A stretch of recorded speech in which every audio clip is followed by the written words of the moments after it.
In recent weeks, there have been a spate of attacks in Pakistan. Relations between Afghanistan and Pakistan have started going downhill. But the Afghans are telling the Pakistanis something which the Pakistanis have always told India, that you might have the watches, but we have the time. And an enemy as weak as the Pakistani state. So basically, Afghanistan is in many ways once again becoming a kind of a witch's brew.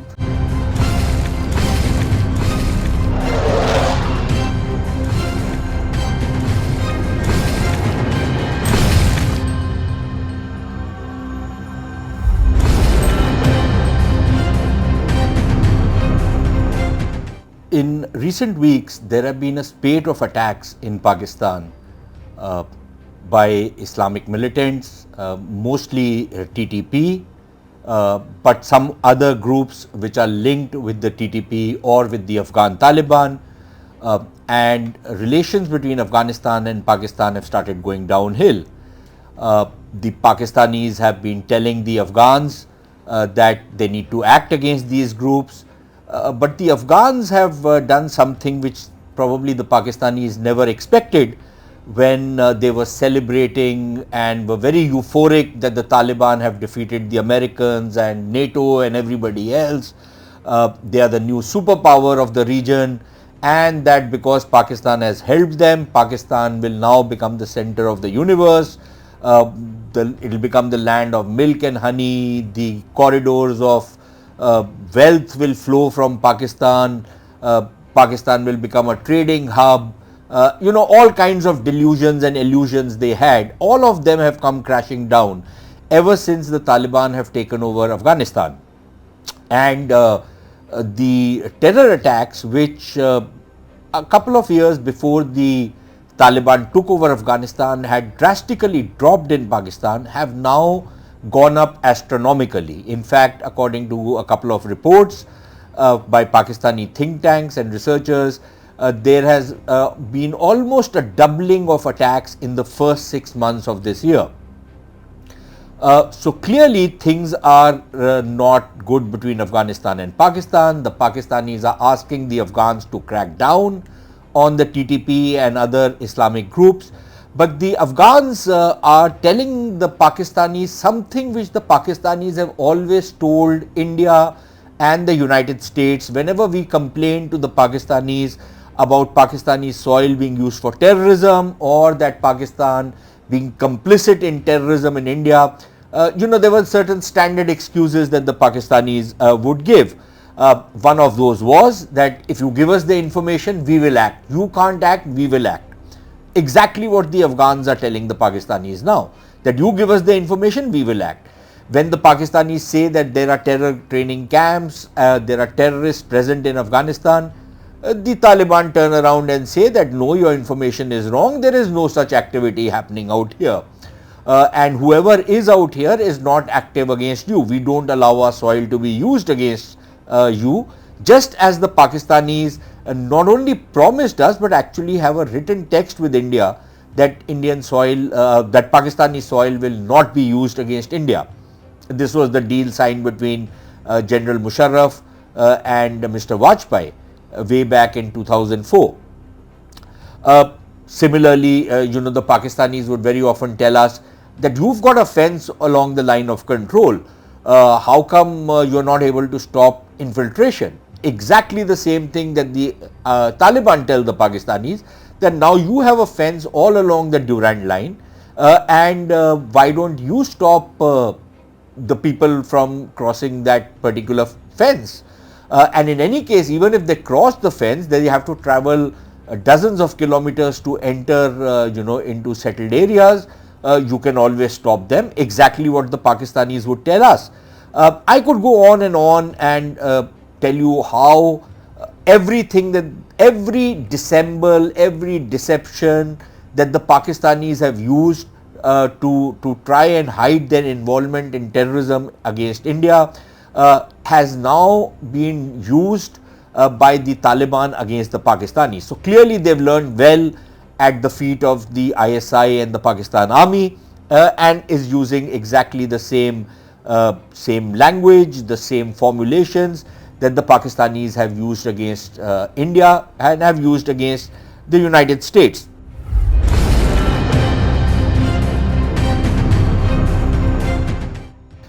Things have gone particularly bad after a recent attack on a cantonment in Balochistan, in Job, where it was a Fedayeen attack on this cantonment. 9 or 12 soldiers were killed. It's not very clear how many. The Pakistanis very often do not give the entire casualty figure to try and pretend that they still enjoy ascendancy over the terrorists, which clearly they don't, because what has happened ever since August 2021 is that not only has the intensity and the frequency of attacks increased, but even the geographical spread of the attacks has increased. The terrorists are now using IEDs, they are using suicide bombers, they are using ambushes, they are using Fedayeen attacks, and there have been a number of Fedayeen attacks on Pakistani army or Pakistani paramilitary camps, exactly the kind of operations which the Pakistanis would mount against India in Jammu and Kashmir are now being launched against the Pakistanis. So clearly the problems are continuing to increase. Now the Pakistanis have tried to threaten the Taliban, but the Taliban have pushed back. And what is adding to the consternation in Pakistan now is that if the Pakistanis thought that the Taliban would be very obedient and would follow their lead, they had clearly forgotten that old saying about the Afghans, that you can rent an Afghan but you can't buy him. The Pakistanis thought they have bought them. And what has started happening is that the Pakistanis thought that the Taliban would probably accept the Durand line as a border, but the Taliban, head of the Taliban political office in Doha, Sohail Shaheen, has in a recent statement said that the Durand line is just a line, it's not a border, we don't recognize it as a border. If that was not enough, you have the Taliban spokesperson Zabiullah Mujahid, who has also come out and retaliated against statements coming out from Pakistan, not just by the military but also by the Pakistani defense minister. And for every threat that the Pakistanis make, the Taliban dare them to carry out those threats, and have said that you have no idea what will happen to you if you dare to attack Afghan soil. The Pakistanis have in the past carried out a few operations on Afghan soil, but the Afghans have kind of played it down. They haven't really made a big issue of it, and there is a reason for that. And the reason is that the Taliban don't want to push things over the edge just yet. They want to bide their time, and I think the Taliban are deploying the same methods which they used against the Americans to such devastating effect. And that method is a very simple one, that which was summed up in that one line, that you might have the watches but we have the time, which means a kind of a strategic patience, a kind of a war of attrition which continues to bleed the enemy endlessly and enervates it. It kind of completely drains the enemy, and an enemy as weak as the Pakistani state is ripe for the picking as far as the Afghans are concerned. And there is no reason as far as they are concerned to actually push things over the edge just yet. They have the time, they have the strategic patience, and there is no reason why they would want to get into a kind of a headlong confrontation. It is better to hemorrhage the Pakistanis rather than to confront them. So that seems to be the Taliban game plan. The Taliban also, I think it is important to understand, have no love lost for the Pakistanis in general, but the Punjabis in Pakistan who call the shots, who control everything in Pakistan, they have no love lost for them. That is because the Pakistanis have proved treacherous not just to to the paymasters in America or in Europe, whom they were stabbing in the back all the time and taking their money, but they've also proved to be treacherous against the Taliban. And the Taliban don't forget this in a hurry. In fact, many Taliban social media handles and Taliban voices have often pointed out that the Taliban don't really owe anything to the Pakistanis, and that they have a score to settle with Pakistan. Pakistanis, of course, thought that they have really helped the Taliban, which they did in some ways, and that there would be a payback, not the kind of payback they are getting right now, but they thought it would be a different kind of a payback coming their way.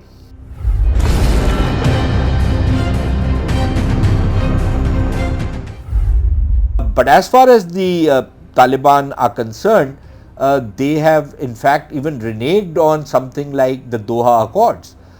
When recently the Pakistanis said that the Taliban need to be committed to the Doha Accords, which they signed with the United States in 2021, and at that point of time, he was then in the opposition, but now is the defense minister, Khwaja Asif, a loudmouth if ever there was one, had tweeted, with typical Punjabi bluster that Allah is with us, or something to that effect, and clearly that is now haunting him. He still remains unreformed. In fact, in a recent interview, he said, I still stand by that the Americans might have the power, but we have God with us. Well, he was talking about the Afghan Taliban, and clearly that's kind of backfiring on the Pakistanis right now. Now, Khwaja Asif and others were reminding the Afghans about the Doha Accords, and people like Zabiullah Mujahid turned around and said, well, the Doha Accords were signed with the Americans, not with Pakistan. The irony of this is that the Pakistanis always claim that they played a pivotal role in bringing negotiations to a point where the Doha Accords could be signed. But clearly, the Afghans don't acknowledge that anymore, or at least the Taliban don't. I think we need to distinguish between the Afghans and the Taliban, but of course I am using that interchangeably at this point in time. So the problems are continuing to increase. One of the demands which the Pakistanis have is that the Taliban crack down on TTP. Now, we've done a podcast on this earlier, but I think it makes sense to reiterate certain facts about the TTP. The TTP was nothing if not a phalanx of the Taliban. It's always been used as a leverage against Pakistan by the Taliban. It's been used as a leverage even against other people. For example, it proved to be extremely beneficial for the Taliban when they were escaping the Americans in Afghanistan, and they had come into taken sanctuary in Pakistan. The TTP protected them. The TTP is part and parcel of not just the ideological operation of the Taliban, but also of the military operations of the Taliban. So there is no question that the Taliban are going to break with the TTP simply because the Pakistanis have a problem with them. The TTP game is also very smart. Again, taking a leaf out of Pakistan's book.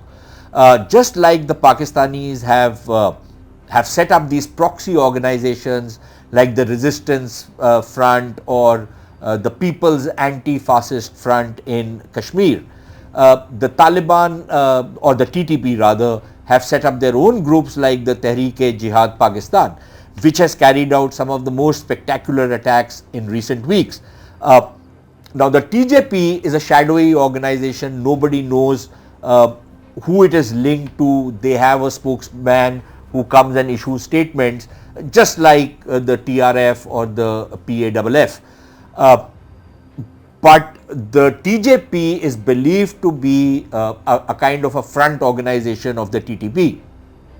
But there are other organizations like an old commander who was at one point of time part of that amalgam called the Good Taliban, Hafiz Gul Bahadur, who has launched some of the most ferocious attacks on his former patrons in the Pakistan army in recent weeks. And all of these guys, some of them are part and parcel of the same group, but others, they link up with each other. And there are still others with whom they have struck tactical alliances, for example, in Balochistan.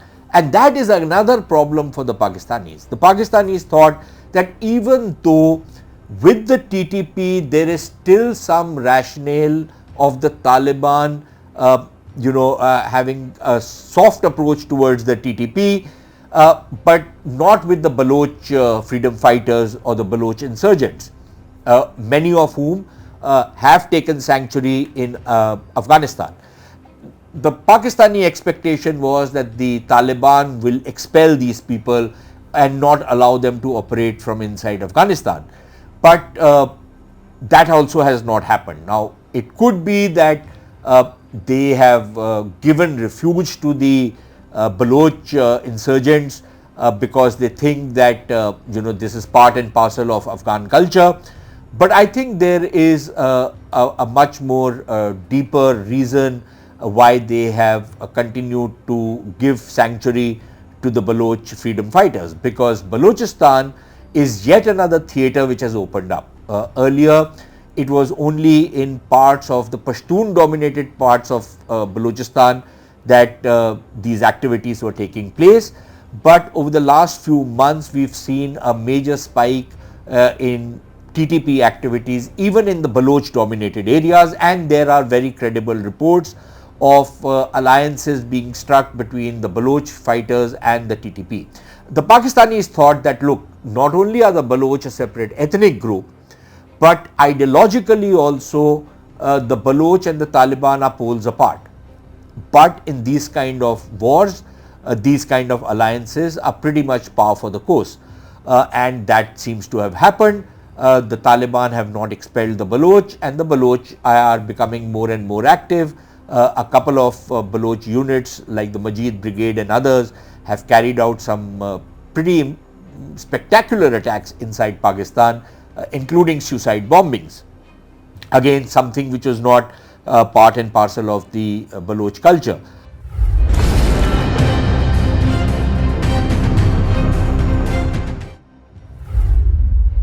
So the TTP is playing a pretty smart game. The TTP is playing this game in conjunction with the Afghan Taliban.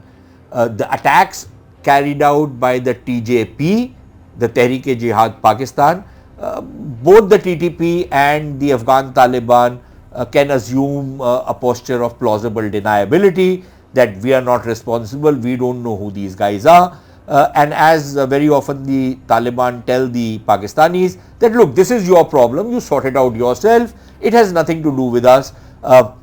You are trying to shove the blame for your problems onto us and we don't accept it. Again, the same logic which the Pakistanis have used with the Americans and they have used with the Indians. In fact, the Taliban have done even better. They are now telling the Pakistanis, just like the Pakistanis would tell the Americans, that, look, you should negotiate with these guys, you should accommodate these people and we'll help you do it. Exactly the words which the Taliban are now using with the Pakistanis as far as the TTP is concerned.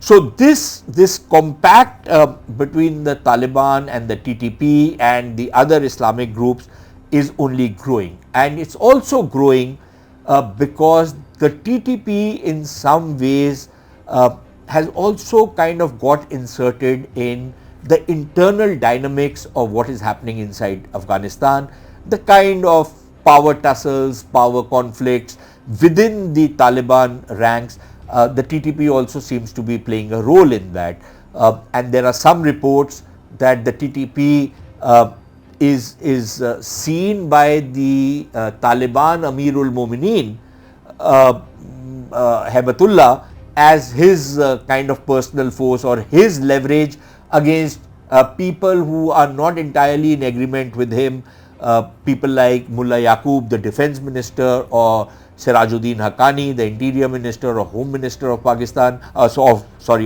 Afghanistan. There are these various factions and there are tussles between them. I am not saying that there is an internecine warfare as yet, But there are those power struggles within the Taliban ranks, and the TTP play a very important role in that particular power struggle. But also, there is a very real fear among the Taliban that if they were to use a real strong arm against the TTP, not that that's going to happen, but that possibility always exists, then many of the TTP cadres could actually make a beeline and join the ISKP, which is daggers drawn with the Taliban, but which is also daggers drawn with Pakistan. So basically, Afghanistan is in many ways once again becoming a kind of a witch's brew, and it's going to backfire on Pakistan. But this witch's brew is which is very potent, very toxic, is something that Pakistan has contributed majorly in making. The Pakistanis could have taken a very different course after 9/11 and after the international forces moved into Afghanistan, but the Pakistanis are responsible for the defeat of the Americans in Afghanistan. They are responsible for bringing back the Taliban into power, and they are going to pay a price for it.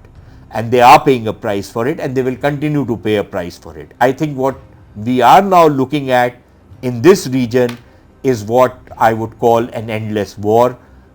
This thing is not going to settle anytime soon. There might be temporary accommodations here and there, some temporary pause in operations, some temporary deals might be struck, but I think the long-term trends are extremely negative, extremely toxic, and very dangerous and very destabilizing for this region.